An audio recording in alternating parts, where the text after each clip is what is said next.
Okay, so welcome to first lecture on logic.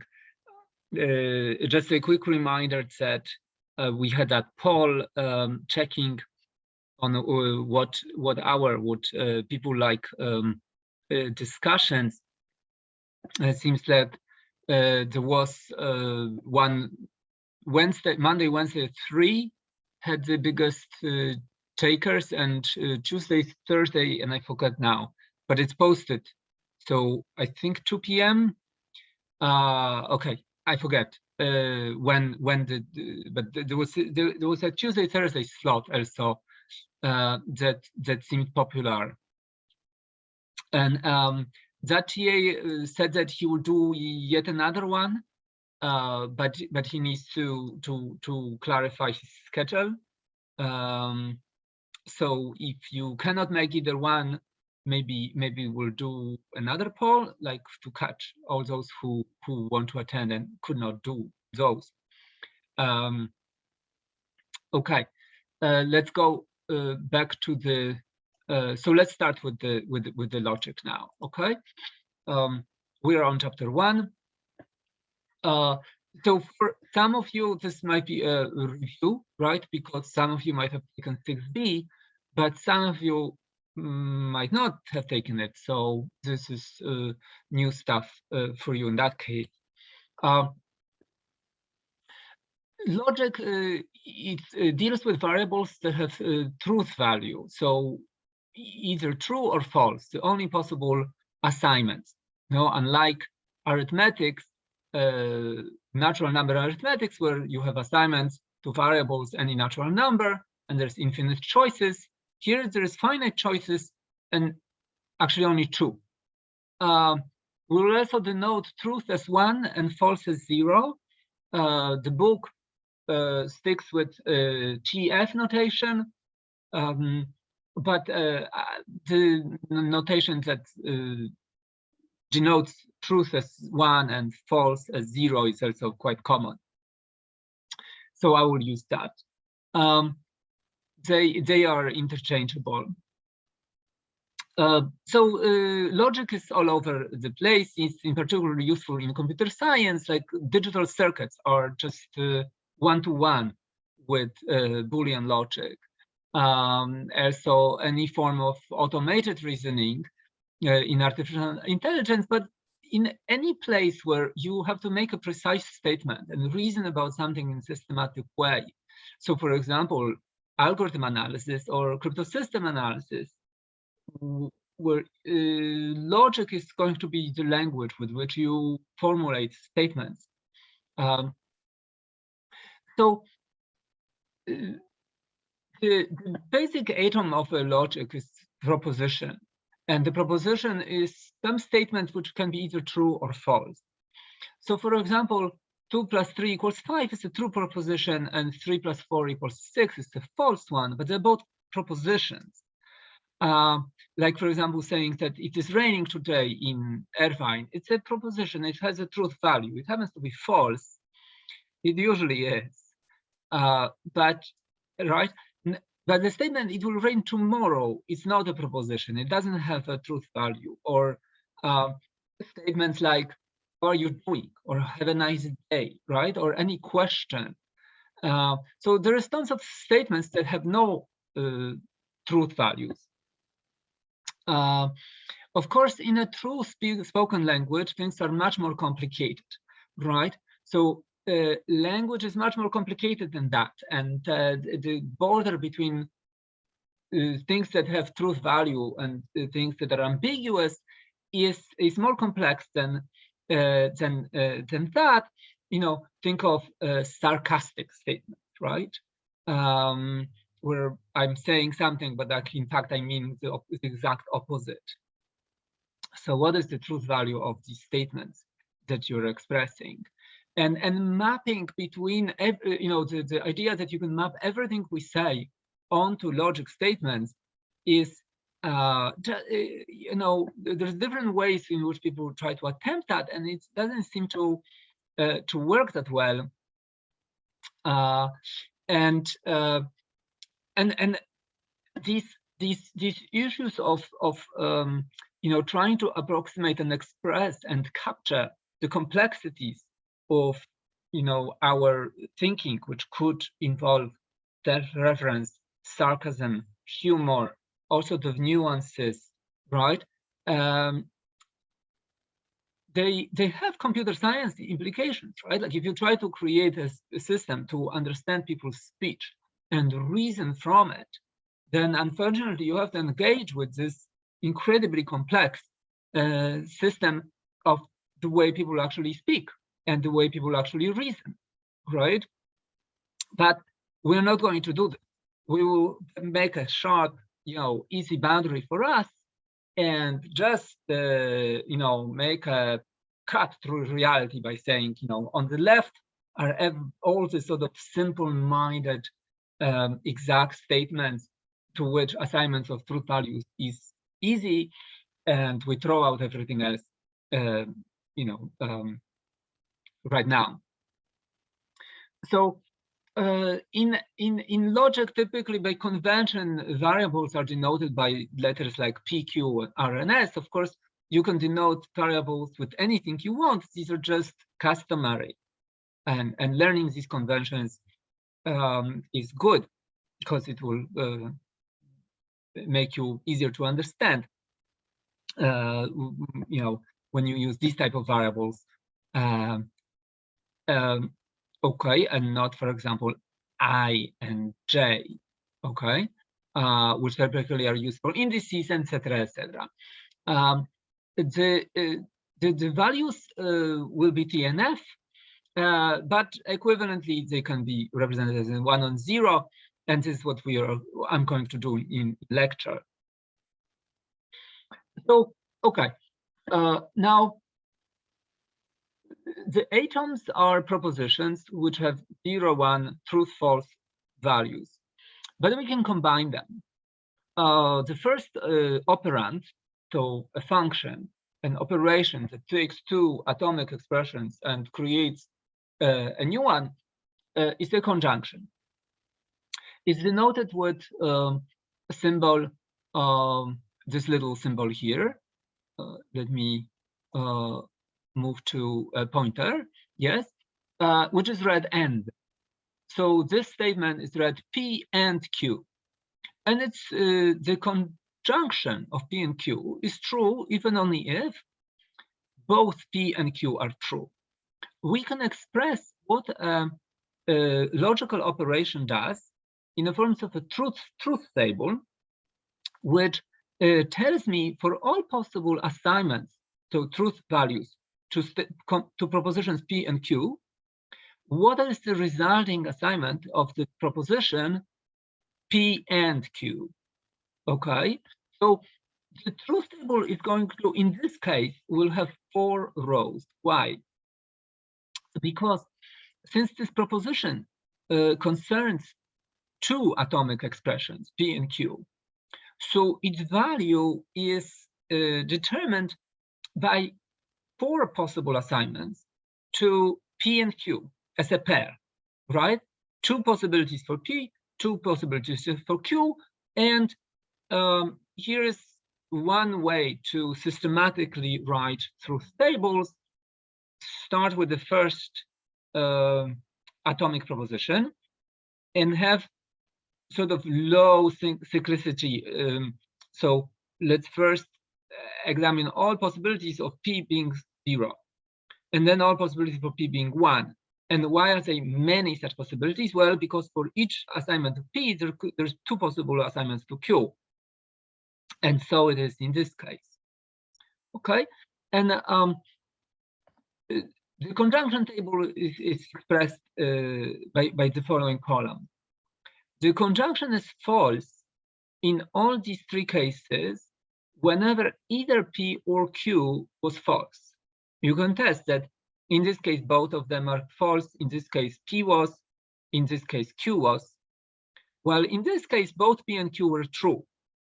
And that's indeed the case where the conjunction is holds true. And this maps to standard speech, right? When I tell you that I'm a professor of computer science and I'm 49 years old, the only way I can be speaking the truth is if both of these statements or both of the compounds are true. Okay.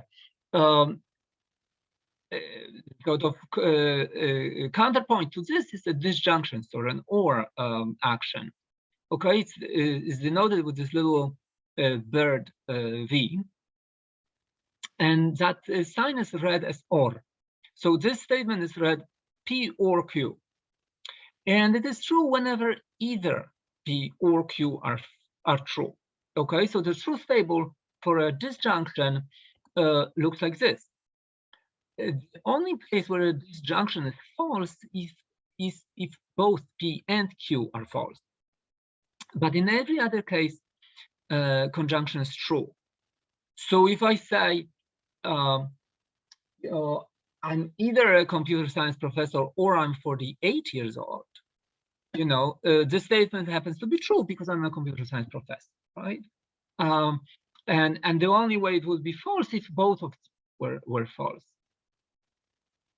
Now, this is also called inclusive OR. So it's inclusive OR, meaning that the statement is true the moment one of the compounds are true. And you don't care, once you establish that one of them is true, like for example, if I'm a computer science professor, you don't really care whether I'm 48, 47, or whatever, right? The other part could be false, could be true, but if I said I'm a computer science professor or I'm 48, the moment you know that I'm a computer science professor, just triggers and the conjunction is true.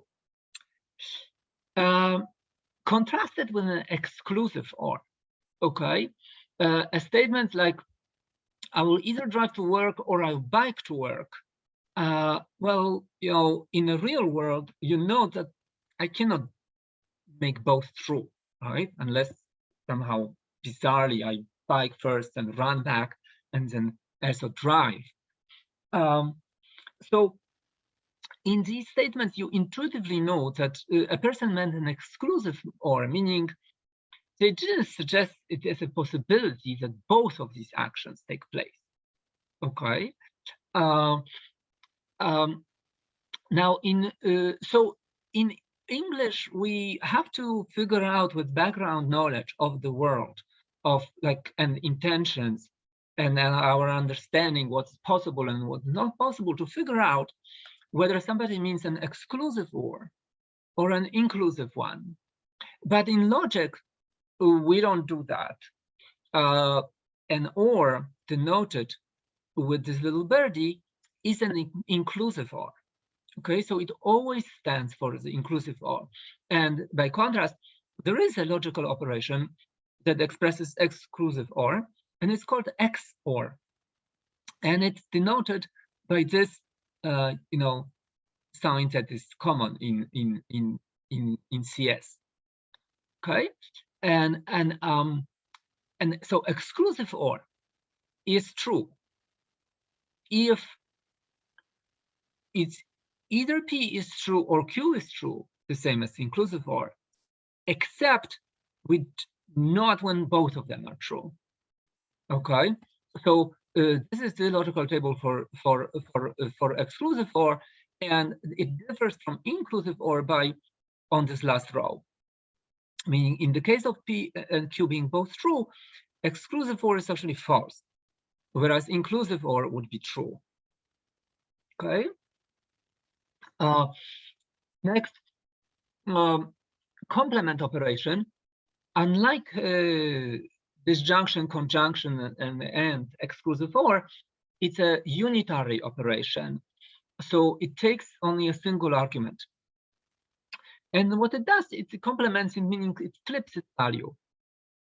Whenever P is true, then not P is false. And when P is false, not P is true. Right? So it just flips the value. Okay.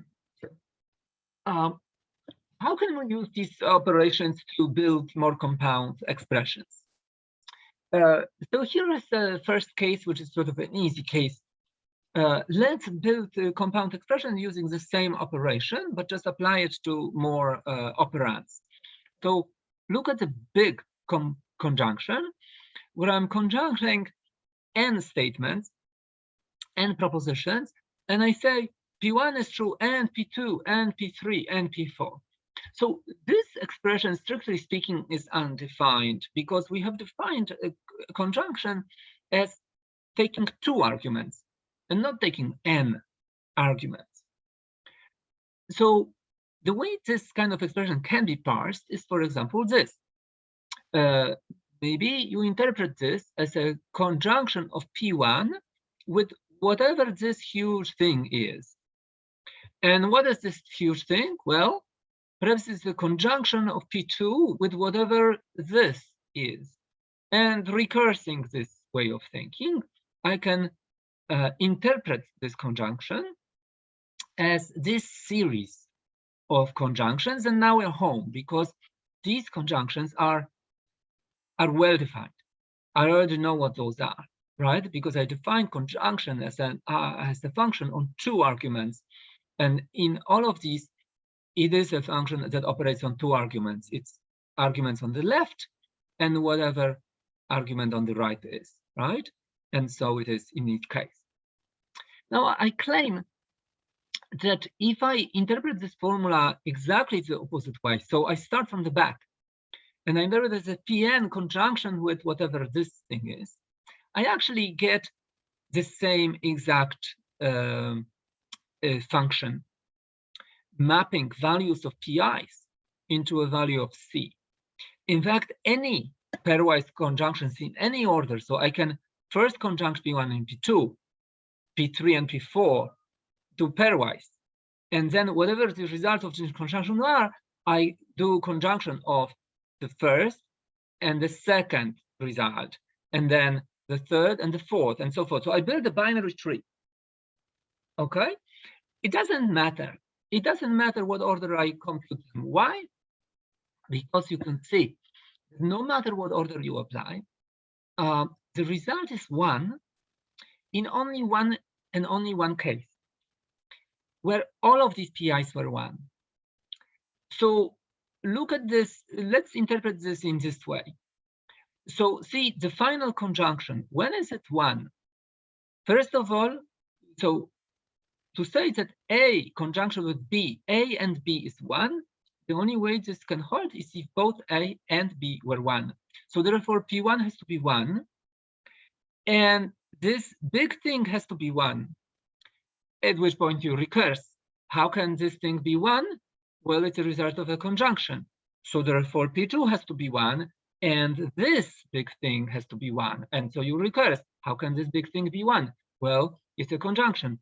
So first thing has to be 1, etc. This way you establish the only way C is 1 if all of these are 1. And indeed, that's the way everybody understands conjunction, right? If I say P1 and P2 and P3 and P4, the only way I said the truth is if these atomic statements are all true, right? And this reasoning doesn't change no matter how you draw the evaluation tree, okay? How you pair up these. So therefore, this is well defined, and you can just as well skip the brackets. Okay, so long story, but that's why you can reach this conclusion. The same true holds for a big disjunction. If I express disjunction of n elements, I can skip brackets because the same logic will apply. I can express this disjunction, for example, this way, or this way, or in fact, any tree of evaluations, of pairwise evaluations would work. And why is it? Because it doesn't matter how I do it. The logic of taking a tree of disjunctions is such that the final output D is true whenever at least one of the PIs is true, right? Because think of the evaluation tree. The moment you encounter a single true statement, then when that statement is disjuncted with its neighbor, it still becomes true. no matter what the neighbor is, because it's an inclusive OR. And when you go up on the evaluation tree, it doesn't matter what's to the left or to the right. That one is going to percolate up the tree. So a single one on the leaves means that in these expressions implies that the whole formula is going to be one, right? And that's indeed what you would expect. If I say that either of these expressions is true, then that's precisely the state of I'm saying at least one of them is true. Okay, so in these cases you can skip a bracket, but basically almost every other case actually not so easy. So look at this expression: P or not Q and R. Well, if I interpret this not as negating just Q, I will have one way to interpret this, but if I interpret not as negating the conjunction, then I will end up with a different compound expression.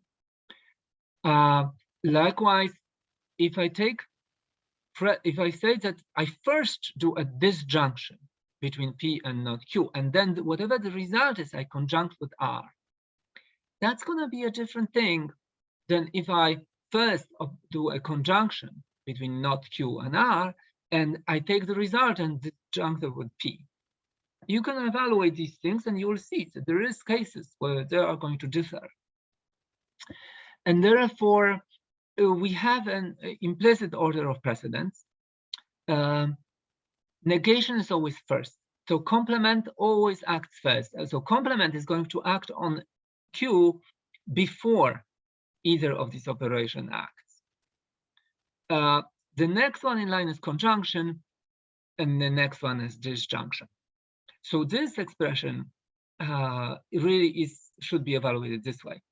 Okay, first the conjunction, negation, then conjunction, then disjunction.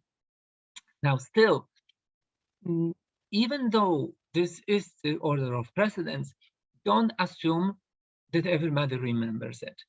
So writing these statements is not the best. Complement, there are some moments where precedence is quote unquote obvious. It's okay to write not Q instead of putting not Q in brackets, because that thing that negation always acts first is sort of drowned into people. And when you have multiple ends and multiple ors, as I was arguing, the order doesn't matter. But when you have mixed conjunctions and disjunctions, it's a better form to put brackets. Don't count on people remembering the precedence rule, and don't even count on yourself remembering them as you read whatever you wrote, assuming them, later on. How do we evaluate compound propositions? So here's an example. I have a compound proposition and a particular assignment to these atomic expressions, right? So let's evaluate this. So this is, I can read it off, right? Not P or, in bracket, Q and not R. Now, not P is precedence, right? So it's like this. And now let's substitute. So P is Q, true. So this is not true, or false. Q is false, and not false because R is false. So let's evaluate it. So first of all, let's evaluate the negation, right? So not T is F, not F is T. So this statement is equivalent to false or false and truth. Now you can see false and truth conjunction is going to be a false. And since you have a disjunction of two false things, you have a false thing. Okay, so that's how you can evaluate this.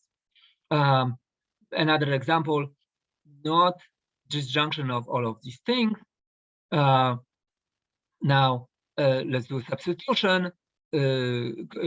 Negation is first, so I just flip F to T.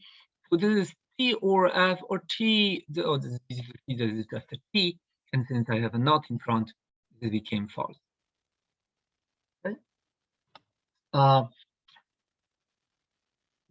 You can have different, you can make shortcuts, right? So, for example, here, the moment you know this is a disjunction, the moment you know that one of these elements is true, you don't even have to check any of these. You immediately know that this disjunction will become true. Okay, and so on and so forth, right? So as you become in practice with this, you will start sort of seeing these patterns, which will basically give you shortcuts in evaluation. Here's a systematic way to evaluate expressions for any assignments to their atomic propositions. So here is a truth table for a statement not P or Q and not R. Okay, let's look at this as what is the truth table for this? In other words, for what assignments of P, Q, and R this compound proposition is true, and for what assignments it's false. Okay, the truth table now has 8 rows. Why? Because there's 8 possibilities for atomic propositions PQR to have truth-false values, right? My way of writing these truth tables, the convention might differ. For example, you can just as well first start with ones and then with zeros, right? Or you can make the first guy cycle most and the last guy cycle least. It doesn't matter as long as you have some convention that is easy to see what it was, right? In theory, you could permute these rows randomly, except that it's going to be very hard for you to reason about this and not make mistakes in that case. So now, what does this proposition involve? It's a disjunction of not P and this expression. So let's make columns for not P and this expression. Now, this is a conjunction of Q for which the column exists and not R. So let's make a column for not R. Okay, and here you have not P. Okay, so this is easy to evaluate, right? You just take the P column, the not P depends only on the P column, and it's flipped. So whenever P is 0, not P is 1, and vice versa. Not R is similarly just a flip of the R column, right? So whenever these things are 0, 1, these things are exact flip of it.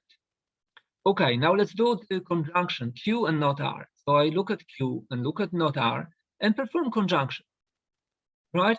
Whenever Q is 0, this is 0, so this is 0, so I can copy. I don't even have to look at not R because it's conjunction. When Q is 1, then actually I have to look at not R, and I can just actually copy not R, because when the first part is true, conjunction is a copy operation on the second operand. Okay, and this part I don't even have to think. I can just copy this column into here. Why? Because the upper and the lower half differ only in P, and P is irrelevant here. So I know that this part has to be a copy of this part. Okay, finally, I do a conjunction between not P and this expression, right? And I just evaluate conjunction. Since not P is a 1 here, sorry, disjunction. When not P is a disjunction, well, not P is 1, so I don't even have to look at this guy, because I just fill it up with ones, right? Because a disjunction is true whenever one of the operands is true, and it was all the way here. But when not P is 0, then the disjunction is a copy of the second operand, right? Because if you say false and false or something, then that's equivalent to saying that's something, right? So that's why this part is actually a copy of this part. And so is the truth table. Now you can sort of check that it's a reasonable truth table and look, it's not P or Q and not R. is true whenever not P is true. Okay, so therefore it's true all over here when P was false. Now, when P is false, then this conjunction will be true only if both Q and not R were true, which is this row. It's only this row where Q and not R are true, right? Okay. Now, with truth tables, you can argue that compound propositions are equivalent. They are equivalent if they have the same columns in the truth table. They are formally, syntactically, a different way to express exact same compound proposition on the atomic, the exact same constraint on the truth values of the atomic expressions. Look, so here is the example of a non-trivial, interesting example of an equivalent statement. Not to say that not P and Q is the same as to say that either not P or not Q. We can test it using the truth table. Both expressions have only two operands, right? So the truth table will have 4 rows, 4 possibilities for P and Q values. And let's see the not P and Q. Okay, so I have to look at the conjunction of P and Q and flip it. What's the conjunction of 0, 0? It's a 0, so I flip it, I get the 1. Conjunction of both false and true, so the result is false, but I have a negation, so it becomes true. Conjunction of 1 and 0 is 0, with the flip, I get a 1. Conjunction of 1 and 1 is 1, the only place where it's 1, and I flip it, so I got a 0. Okay, let's look at how to evaluate this. So I'm a little shortcutting, right? Like if I really wanted to do it with the full truth table, I would have a column for P and Q, and then I would evaluate negation as just the flip of that column. But okay, I'm doing it in my head, and we're doing it together. So I hope you follow. Here is how you would evaluate disjunction of not P and not Q. Well, you could have a table and you would have a not P and a not Q columns, but let's do that part in your head. Not P in this case is yes, and not Q is also yes, and I have a disjunction, so the output is yes. Not P is yes, not Q is false, but it's a disjunction. So I'm taking a disjunction of true, not P, and false. I get true, because it's an or. The or is true whenever either this or that is true. In this case, what will be true? The not Q part, because Q is false, so not Q is 1. And this row is the only one that contradicts this statement. I need either P or Q to be false. I need either not P or not Q to hold. This is the only line where both not P and not Q are false. And so therefore their disjunction is false. Okay. So here is the short proof with the truth table that this is indeed an equivalence. These two statements have the same truth tables. In other words, they are true and false for exact same assignments of their atomic propositions. This equivalence is known as De Morgan's law. And here is a quick test for equivalence. Why is it equivalent? Because the only way to make the left-hand side false is to make the inner conjunction true.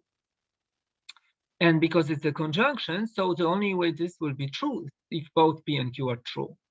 So this is false only if both expressions are true. And so is this one. This is false only if both the left-hand side, this part of the disjunction and this part of the disjunction are false. And therefore, again, you are getting to the same conclusion that both P and Q must be true.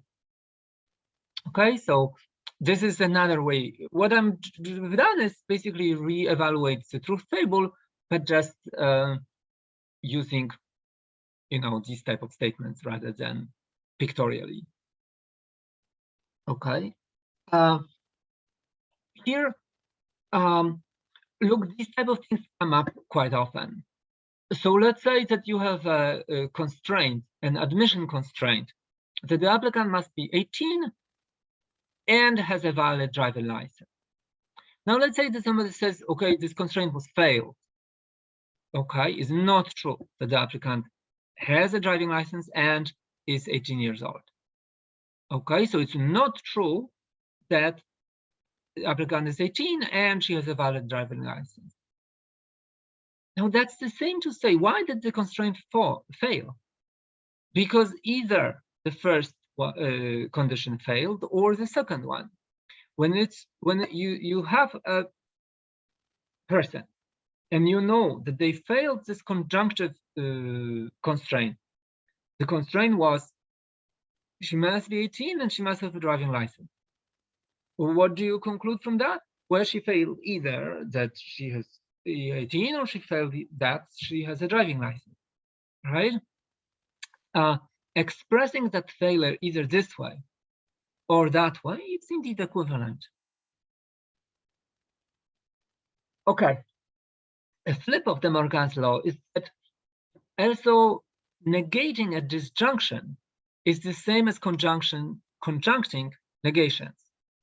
So when I say it's not true that either two constraints hold, then that's the same as to say that the first constraint doesn't hold and the second constraint doesn't hold. I think it's already, if you hear what I'm saying, you say, okay, yes.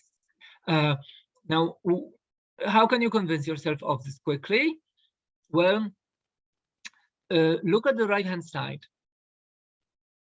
It's a conjunction. So the easy case for conjunction is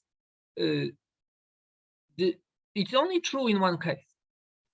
It's only true if both the things that you're conjuncting are true. And because you're conjuncting negations, that means that both P and Q must be false. And that's the only way to make the right-hand side true. Okay, now let's look at the left-hand side then. When is the left-hand side true? Because it's a negation, so that means that the inner side of the bracket must be false. It's exactly, that's exactly the cases where this left-hand side is true. If the inner part is false, but it's a disjunction. It's not easy to falsify the disjunction. There's only one way to do it. Both P and Q must be false. Otherwise, this disjunction would be true. And that's the same case, right? So it's they both true only in this row of the truth table. Okay, and therefore they're equivalent. This is also a common case, right? Like, so let's say that there is a medical procedure and a drug can be administered only if it's not true that the patient either has a history of migraines or has diabetes. So this equivalent way to state constraint is that the patient cannot have a history of migraines and cannot have diabetes for the drug to be administered.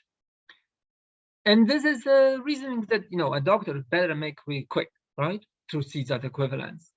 And also, anyone who deals with say Boolean circuits or constraint propagation or anything like a reasoning within computer science Okay. Next operand, the conditional operation. It's noted with the arrow symbol, which is read P implies Q.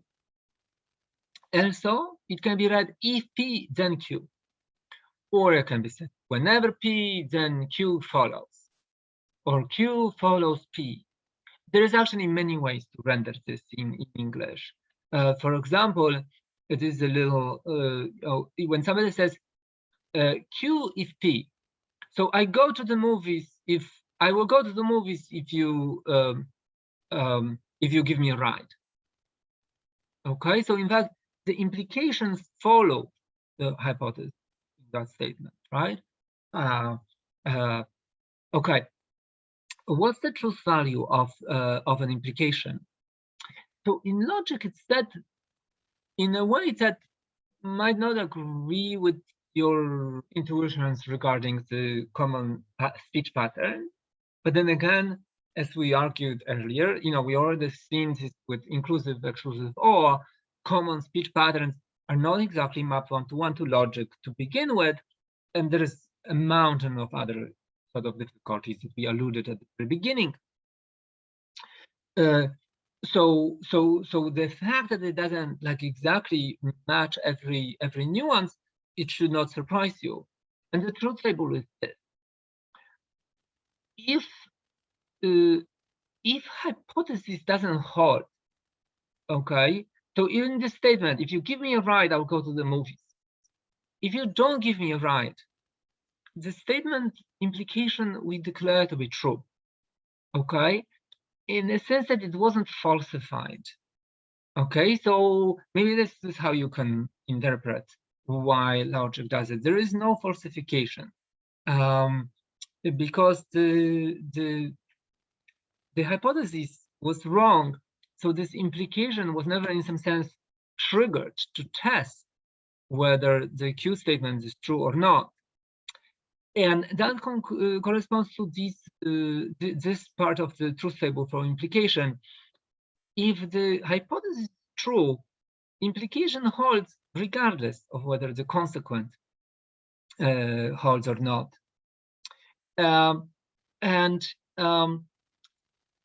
If both the hypothesis and consequence are true, then implication is true. And the only way to violate an implication is to make the hypothesis true, but the consequent false. So if the word where I say, if you give me the lift, I'll go to the movies with you. You give me the lift and I don't go. Okay, I set a false statement by stating the implication. In any other case, we declare the implication to be true. So if you say P, the hypothesis is if you mow my lawn, I'll pay you $20. If you don't mow the lawn, the statement is true whether or not I paid you. Maybe you didn't mow and I paid you. You mowed and I paid you. You didn't mow and I didn't pay you. The implication remains true. The only way to violate it is that you mow the lawn and I don't pay you. Now, this quadrant is especially jarring because people in the common speech patterns often interpret a statement like this as not just an implication, but an equivalence. And, when I say to you that I will give A to some student if that student study, then you do interpret this as saying it's if and only if I give the student an A, even though they do terrible, you would feel cheated. But technically, the implication is still true, right? They didn't study, but I just arbitrarily gave them a great grade anyway. That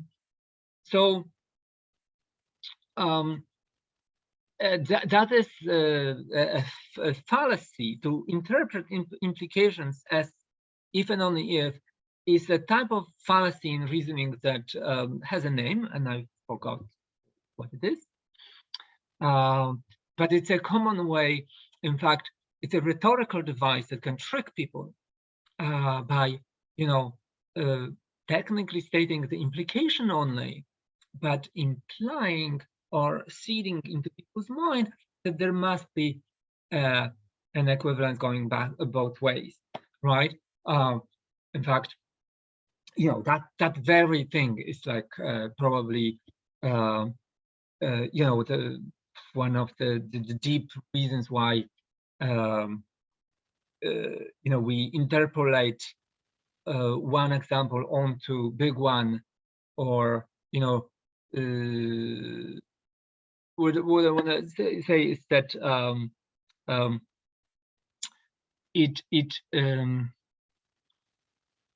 it has to do with it's a thought pattern that we often fall prey to, and it is not necessarily the right one. Okay. Here's how another interpretation of a conditional statement. It's equivalent to the following disjunction. If I say P implies Q, if P then Q, then in fact it can be interpreted as what I said is that either not P or Q. Okay, the proof is by truth table. Look at the conjunction. This disjunction. The only way to falsify a disjunction is to make both operands false. So not P has to be false, and Q has to be false. There is only one row in the truth table which corresponds to not P being false and Q being false. It's a row where P is true and Q is false, and it's this row. So this is the only place where this disjunction is going to be false, and therefore the end of the proof. This implication and this disjunction are equivalent expressions. Okay. It is a type of a rewrite that in fact is very often useful. If you have a complicated expressions full of implications, perhaps render them as these disjunctions where you negate the hypothesis and disjunct it with the consequent.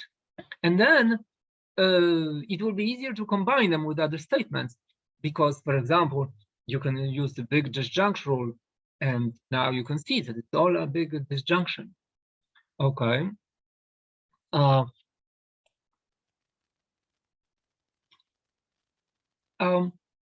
Here's an example that these two things are equivalent. Okay, like for example, if I say if an integer is composite, then it has divisors. What did I say? It's a rule, right? That it is true about integers. The moment they're composite, that means that they can be expressed as some other smaller integers multiplied. Okay, so therefore this integer has divisors. Well, I can say it in a different way like this. Either an integer is not composite, or the integer must have divisors. Why is that? Because this implication said the following: the moment an integer is composite, then immediately must follow that it has divisors. Okay, so there's two cases. First, an element is not composite. Did this expression say anything about it? Not really. Okay, so this is true. The moment that an element is not composite, it satisfies this part. And does it have divisors? Does it not have divisors? We don't know. We don't care, because in fact it's not stated by this implication what happens with integers that are not composite. Likewise, it's not stated here.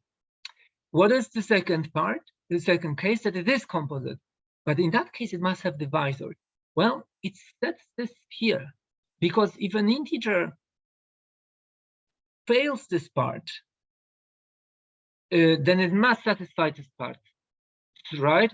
If I say that the integer is either not composite or it has divisors, so it means that if it failed being not composite, in other words, if it was composite, then it must have divisors, which is the same as this implication.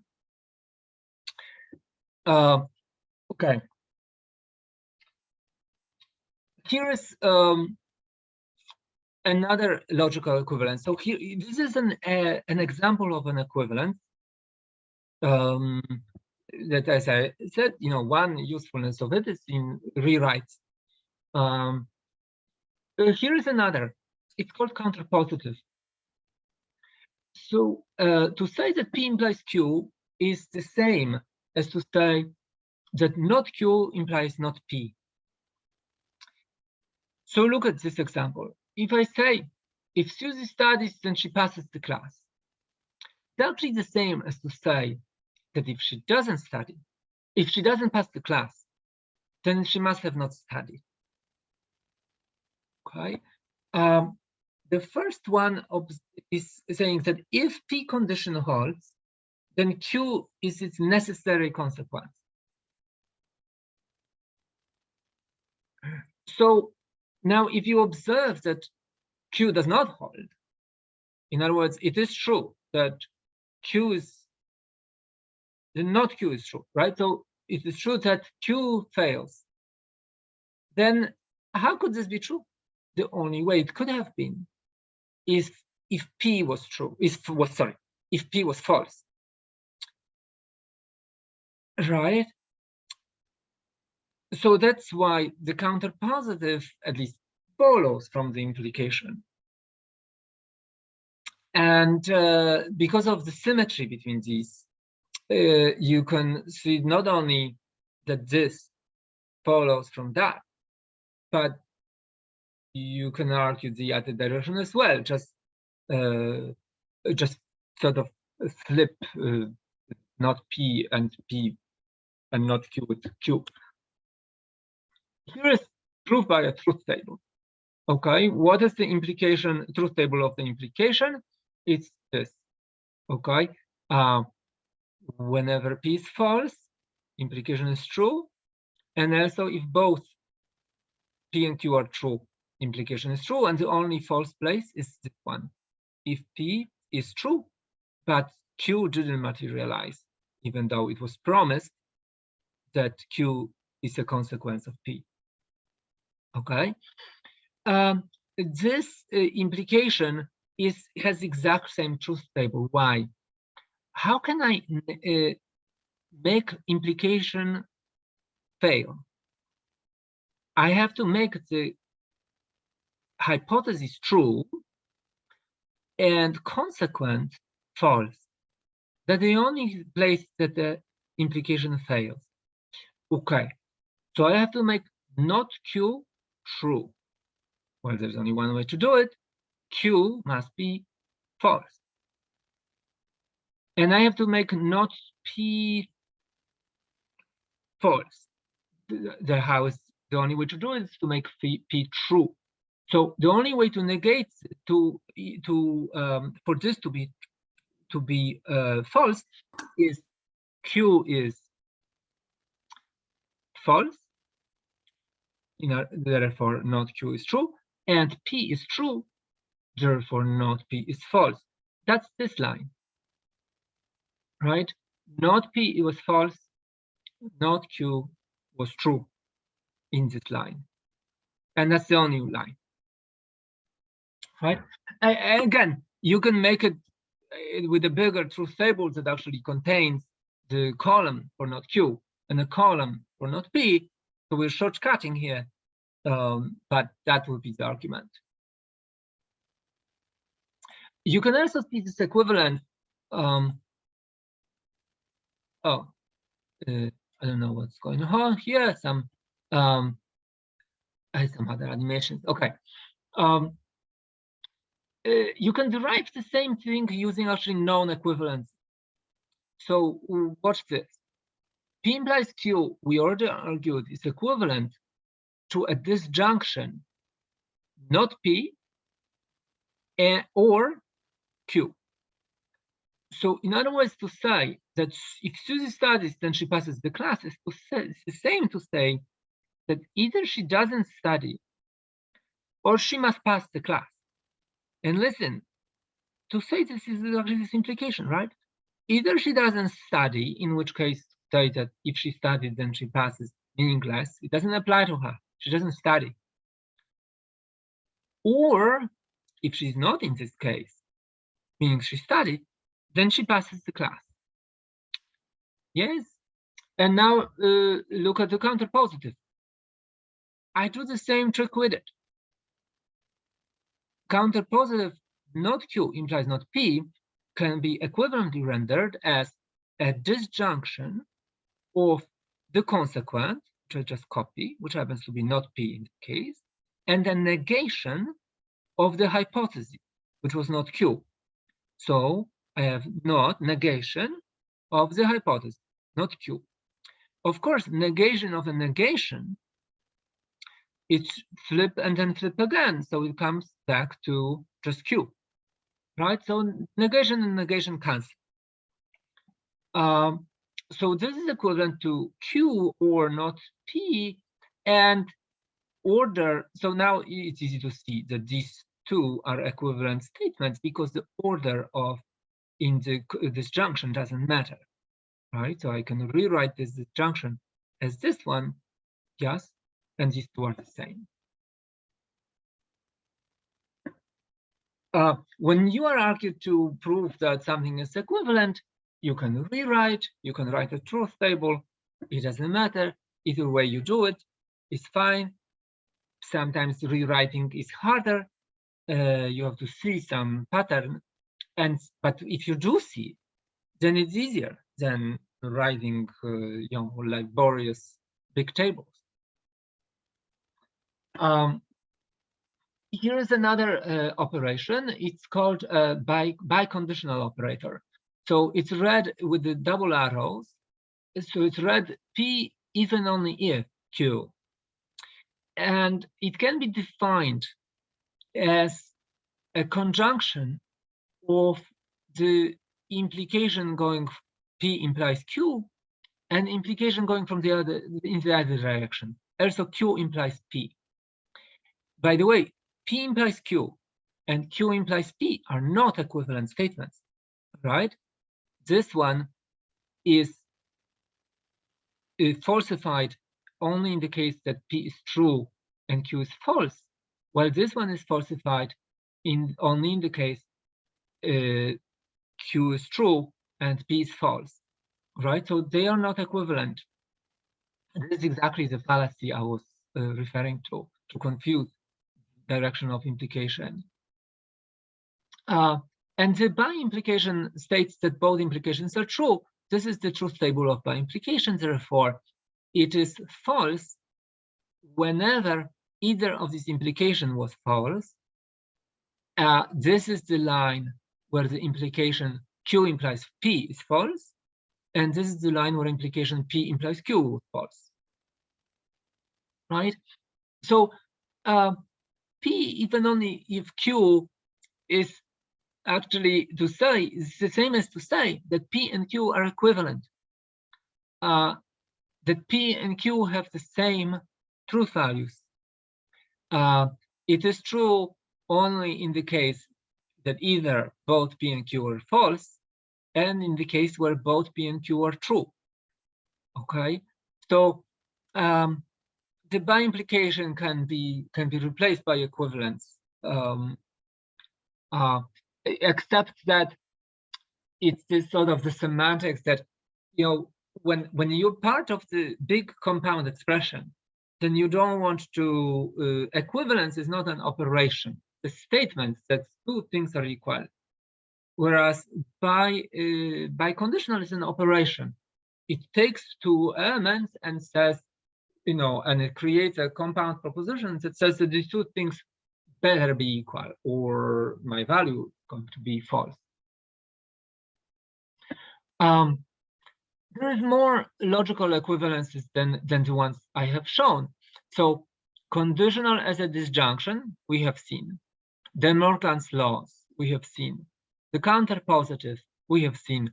Associative laws, that was the big conjunction rule, that an order of conjunctions does not matter, or the order in which you do disjunction does not matter, right? There's others. So here's a table copied from the book. These names have laws. These laws have names, like independent laws. So that means that if you conjunct P and P, disjunct, sorry, P and P, that's the same as to say P. Or if I say P and P, I'm just saying P, and etc. The double negation is a sort of obvious one. Here is something that I alluded to earlier. When you disjunct, you say something or false. Well, that's the same as to say that's something, right? That was my argument when I worked on the truth table, and I said the minute one component of disjunction is false, disjunction works as a copy on the other component, as an identity of the other component. Same with conjunction. When one of the elements is true, it is a copy of the other one, right? There are other De Morgan laws are here. There are other laws that are not so immediate, I'd say. The basic thing is that you don't have to remember. You don't have to. Definitely, you're not responsible for these names, okay? But study these, understand that they're true, and they basically become obvious to you as you go. So once you are a little sort of once you practice evaluating logical expression.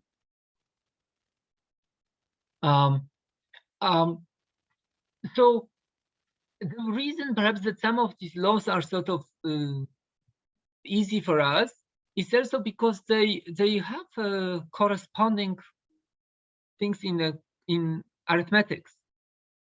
So for example, the commutative laws, they're similar as commutative laws in arithmetic.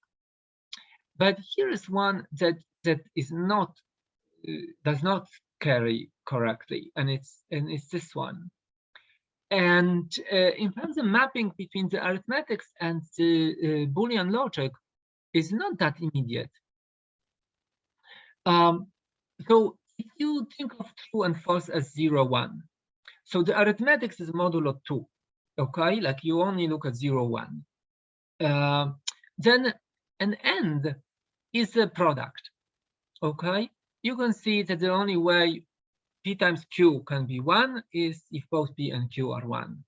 If either P or Q is 0, then P times Q is 0. But an OR is not the same as an addition, right? Because addition actually corresponds to an XOR.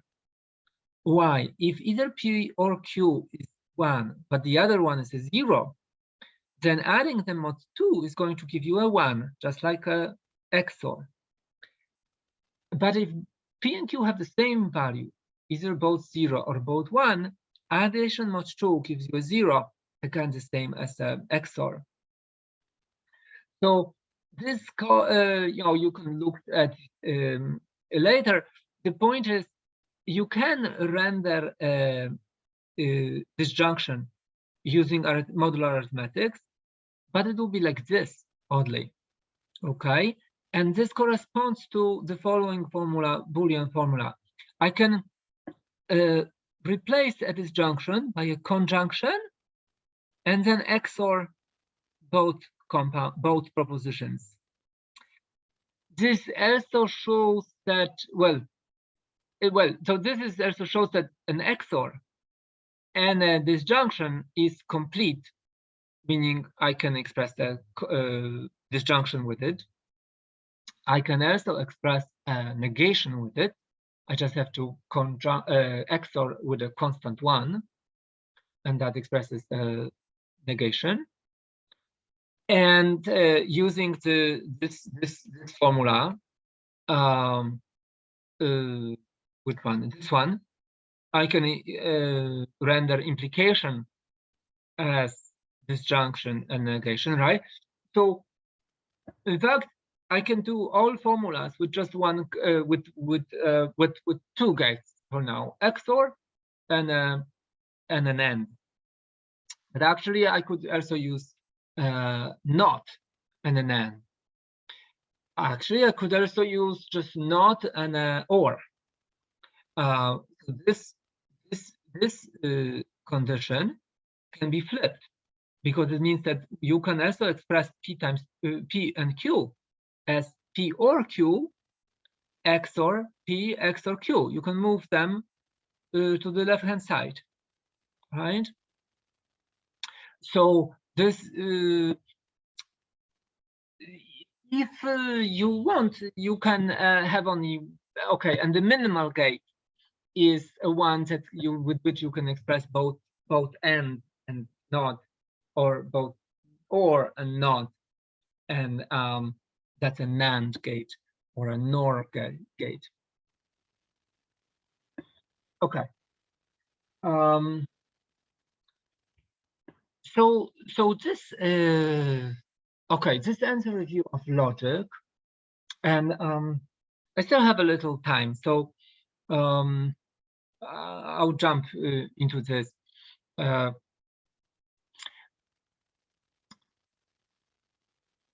Consider something called a predicate.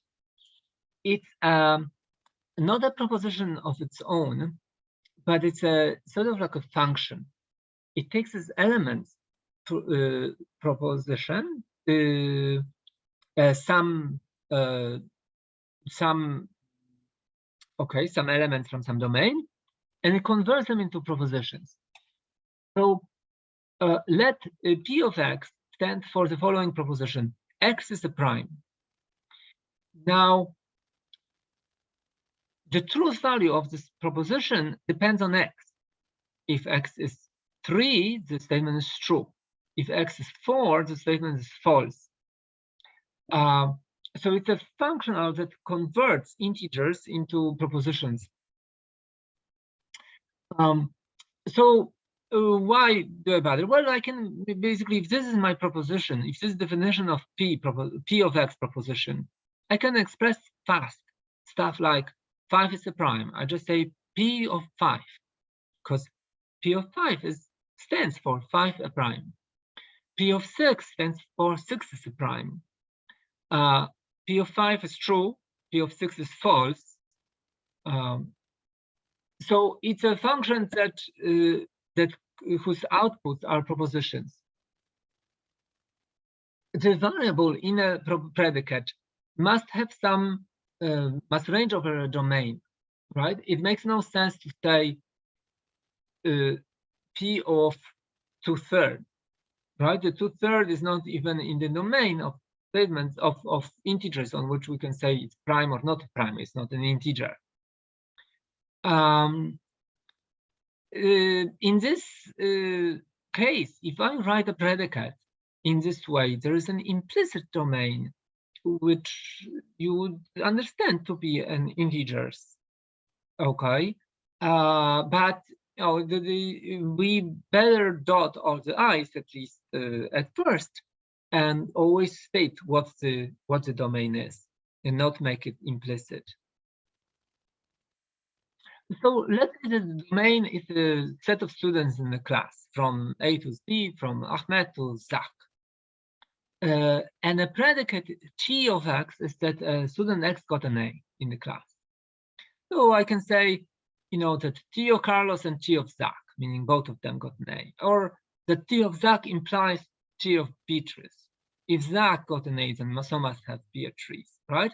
And so these are propositions that are formed using a predicate T. Now, I can also say statements like this using so-called existential quantifier. This is read, there exists. Okay, so this statement is read, there exists an X in the domain of this predicate, such that T of X, the predicate T, holds on argument X. In other words, there exists X such that T of X. Now, that statement is a proposition. You can assign a truth value to it. Why? The truth value is assigned as follows. This statement, this proposition, is true if predicate T of X is true for at least one value X in the domain. So if there exists a value in the domain which makes the predicate hold, in other words, the predicate becomes true on it. And it's this statement, there exists X such that T of X is false if it's not true. In other words, if the predicate T of X is actually false for all X's in the domain. So look at this example. Let's say that the domain is positive integers. Okay, so from 1 up. I express the predicate like this, as I express the following statement. There exists an X such that the following predicate on X holds. X squared is equal to X. For some integers, the predicate X squared equals X is false. So for example, for X2, it's not true. 2 to the second power is not the same as 2 itself. It isn't true for 3. 3 to the second power is not 3. But it is true for one element in this domain, namely this one, 1. Right? 1 squared is 1 itself. So this statement is true on the domain of positive integers. Let's look at another statement. There exists an X such that X plus X, meaning twice X, is equal to X. And that statement you can see is false on all these. Right? The only way to make 2X equal X true is to, well, carry X on the other side and cancel it for X to be 0. 0 is not part of this domain. Therefore, this predicate, this proposition is false. It's not true that there exists an X which makes this predicate true. Okay?